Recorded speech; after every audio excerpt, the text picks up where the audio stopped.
जय हिंद दोस्तों। आज के टॉप करंट अफेयर्स के लेटेस्ट अपडेट्स के साथ मैं रविंद्र सिन्हा गुरुकुल इंस्टीट्यूट के official YouTube channel Gurukul institute RS में आप सभी प्रतियोगिता परीक्षाओं की तैयारी करने वाले विद्यार्थियों का स्वागत करता हूं। साथियों, चलिए देखते हैं आज की पहली जानकारी क्या है हमारे पास। दोस्तों, आज की पहली जानकारी है अंतर्राष्ट्रीय भ्रष्टाचार विरोधी दिवस 2024 के बारे में। जी हां, अंतर्राष्ट्रीय भ्रष्टाचार विरोधी दिवस 2024। साथियों, अब ये अंतर्राष्ट्रीय भ्रष्टाचार विरोधी दिवस कब मनाया जाता है, किस तिथि को मनाया जाता है? बहुत सारी परीक्षाओं में यह प्रश्न पूछा जाता है और आपको इसका उत्तर जरूर मालूम होना चाहिए। साथियों, यह दिवस प्रत्येक वर्ष 9 दिसंबर की तारीख को मनाया जाता है। कब मनाया जाता है साथियों? 9 दिसंबर की तारीख को मनाया जाता है।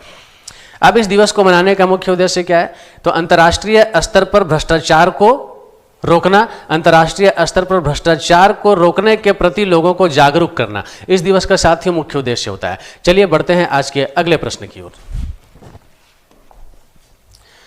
दोस्तों, आज की अगली जानकारी है अडानी डिफेंस ने समुद्री सुरक्षा के लिए भारतीय नौसेना को दूसरा दृष्टि 10 ड्रोन सौंपा है। क्या सौंपा है? दृष्टि 10 नाम का एक ड्रोन सौंपा है। किसने सौंपा है? अडानी ग्रुप ऑफ कंपनीज के अडानी डिफेंस के द्वारा, ठीक है ना। किसको दिया गया है? भारतीय नौसेना को दिया गया है। साथियों, अब ये जो दृष्टि 10 नाम का ड्रोन है, इसकी क्या विशेषता है? तो ये एक सर्विलांस ड्रोन की तरह काम करेगा और हमारी जो भारतीय नौसेना है ये इसे एक निगरानी ड्रोन के रूप में प्रयोग कर सकेगी और निश्चित तौर पर हमारी नौसेना इससे सशक्त होने का एक काम कर सकेगी। तो चलिए दोस्तों, बढ़ते हैं आज के अगले स्लाइड की ओर, अगली जानकारी की ओर। हमारी आज की अगली जानकारी है सम्मी सिल्वा ने एसीसी अध्यक्ष का पदभार संभाला। जी हाँ, क्या नाम है इनका? सम्मी सिल्वा। दोस्तों, सम्मी सिल्वा ने एसीसी के अध्यक्ष का पदभार संभाला है। अब ये सम्मी सिल्वा कौन है दोस्तों? तो ये सम्मी सिल्वा का संबंध श्रीलंका से है। कहाँ के रहने वाले हैं ये श्रीलंका के रहने वाले हैं दोस्तों। और सम्मी सिल्वा एसीसी के अध्यक्ष बनाए गए। यहाँ पर बात हो रही है एसीसी की। किस चीज की बात हो रही है? एसीसी की बात हो रही है। अब ये एसीसी क्या है दोस्तों? तो ये एसीसी का फुल फॉर्म होगा एशियन क्रिकेट काउंसिल। जी हाँ, एशियन क्रिकेट काउंसिल।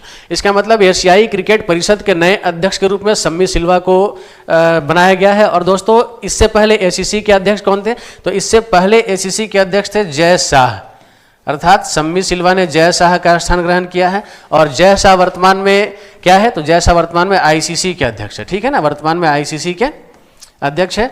और ये जो जय शाह है दोस्तों, आईसीसी के सबसे युवा अध्यक्ष के रूप में बनाए गए हैं। नाम याद रखेंगे, जय शाह। आईसीसी के क्या है? ये अध्यक्ष है। चलिए दोस्तों, बढ़ते हैं अगले प्रश्न की और अगली जानकारी की ओर। अगली जानकारी हमारे पास अंतर्राष्ट्रीय नागरिक विमानन दिवस 2024। क्या है? अंतर्राष्ट्रीय नागरिक विमानन दिवस 2024। अब ये अंतर्राष्ट्रीय नागरिक विमानन दिवस किस तिथि को मनाया जाता है? तो दोस्तों, इसका राइट आंसर क्या होगा? इसका राइट आंसर है 7 दिसंबर। जी हाँ, दिसंबर की प्रत्येक 7 दिसंबर को प्रत्येक वर्ष ये जो दिन है अंतर्राष्ट्रीय विमानन दिवस के रूप में इसको मनाया जाता है। अंतर्राष्ट्रीय नागरिक विमानन दिवस के रूप में इसको मनाया जाता है।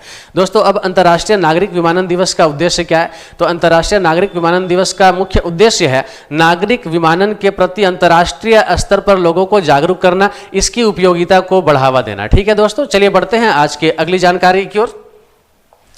दोस्तों, आज की अगली जानकारी है भारत में नेशनल यंग ऑथर्स फेयर 2024-25 के ज्यूरी चॉइस श्रेणी के विजेता कौन थे? जी हाँ, भारत में नेशनल यंग ऑथर्स फेयर 2024-25 के ज्यूरी चॉइस श्रेणी के विजेता कौन थे?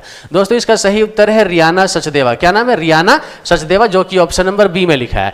साथियों, अब ये पुरस्कार जो है किस प्रकार का है? ये प्रतियोगिता किस प्रकार की है? साथियों, स्कूली शिक्षा प्राप्त कर रहे विद्यार्थियों के लिए सबसे बड़ी लेखन की प्रतियोगिता के रूप में इसको जाना जाता है। और याद रखेंगे, लेखन के क्षेत्र में दिया जाने वाला यह पुरस्कार है। और यह पुरस्कार ज्यूरी के क्षेत्र में इस वक्त किसको दिया गया है? तो रियाना सचदेवा को दिया गया है। आंसर जरूर याद रखेंगे, रियाना सचदेवा। चलिए देर ना करते हुए चलते हैं अगले स्लाइड की ओर। दोस्तों, अगला स्लाइड है किस देश को पहली बार मादक द्रव्यों पर आयोग के 68वें सत्र की अध्यक्षता के लिए चुना गया है? जी हाँ, आयोग के 68वें सत्र की अध्यक्षता के लिए चुना गया है। और इसका सही उत्तर क्या होगा? Option D is the right answer. क्या है? भारत, अपना देश भारत। जी हाँ, भारत पहली बार इसकी अध्यक्षता करेगा। और यह प्रश्न बहुत ही महत्वपूर्ण हो जाता है इस वजह से। तो दोस्तों, जरूर आंसर याद रखेंगे, भारत। क्या है इसमें? पहली बार मादक द्रव्यों पर आयोग के 68वें सत्र की अध्यक्षता करेगा। तो दोस्तों, चलिए चलते हैं अगले स्लाइड की ओर, अगली जानकारी की ओर। और आज की अगली जानकारी है केंद्रीय मंत्री धर्मेंद्र प्रधान द्वारा भारतीय सांकेतिक भाषा के लिए लॉन्च किए गए चैनल का नाम क्या है? जी हाँ, इसका नाम क्या है आपको ये बताना है। प्रश्न एक बार मैं पुनः पढ़ रहा हूँ। केंद्रीय मंत्री धर्मेंद्र प्रधान द्वारा भारतीय सांकेतिक भाषा के लिए लॉन्च किए गए चैनल का नाम क्या है? दोस्तों इसका जो सही उत्तर है वह है ऑप्शन बी, पीएम ई विद्या डीटीएच चैनल। जी हाँ, क्या है? पीएम ई विद्या डीटीएच चैनल। अब ये दोस्तों ये सांकेतिक भाषा क्या है? तो दोस्तों ये सांकेतिक भाषा जो है मुख्य रूप से श्रवण बाधित व्यक्तियों के लिए, ठीक है, इसका प्रयोग किया जाता है। और हमारे देश में ऐसे दूर दराज के क्षेत्र जहां पे कि इंटरनेट की अस्थिरता बनी रहती है, अस्थिर इंटरनेट सेवा है वहां पे, तो ऐसे जगहों पर ये जो है कह सकते हैं दोस्तों एक बहुत ही उपयोगी चैनल के रूप में इसका प्रयोग किया जा सकेगा। और इसके माध्यम से जैसे सीबीएसई हो, एनसीईआरटी हो, इस प्रकार के एजेंसियों की जो भी शिक्षा सामग्री है उसका प्रसारण साथियों किया जा सकेगा। तो चलिए दोस्तों बढ़ते हैं आज के अगले स्लाइड की ओर। और आज का अगला स्लाइड है आप लोगों के लिए। इस प्रश्न का उत्तर आप लोगों को देना है। जैसा कि पिछले वीडियो में मैंने आपको बताया था कि वीडियो के अंत में मैं आपको प्रतिदिन एक प्रश्न पूछा करूंगा जिसका आंसर आप लोगों को कमेंट बॉक्स में आकर देना है। दोस्तों आप लोगों के लिए आज का प्रश्न है, और आज का प्रश्न क्या है? निम्नलिखित में से किस केंद्रीय सशस्त्र पुलिस बल ने दिसंबर 2024 में अपना 60वां स्थापना दिवस मनाया? जी हाँ, किस केंद्रीय सशस्त्र पुलिस बल ने दिसंबर 2024 में अपना 60वां स्थापना दिवस मनाया? आपके पास ये 4 ऑप्शन है। क्या लगता है आपको इसका सही उत्तर क्या होगा? आइए कमेंट बॉक्स में और अपना आंसर वहां पर दे जाइए। यदि आपका उत्तर सही होता है साथियों, मैं आपके सही उत्तर में हार्ट रिएक्शन भी दूंगा। और साथियों आप सभी को हमारे चैनल के द्वारा दिए जा रहे अगर वीडियोस पसंद आते हैं, ऐसे अपडेट्स आपको बहुत ही यूजफुल महसूस होते हैं, तो दोस्तों ऐसे वीडियोस को शेयर कीजिए। हमारे चैनल को अब तक आपने सब्सक्राइब नहीं किया है तो आप इसे जल्द से जल्द सब्सक्राइब कर लें। अपने अन्य सभी मित्रगणों को भी ऐसे वीडियो जरूर साझा कर दीजिए ताकि ऐसी महत्वपूर्ण जानकारी उन तक भी पहुंच सके। साथियों आप सबों को मेरी ओर से बहुत सारी शुभकामनाओं के साथ जय हिंद, जय भारत।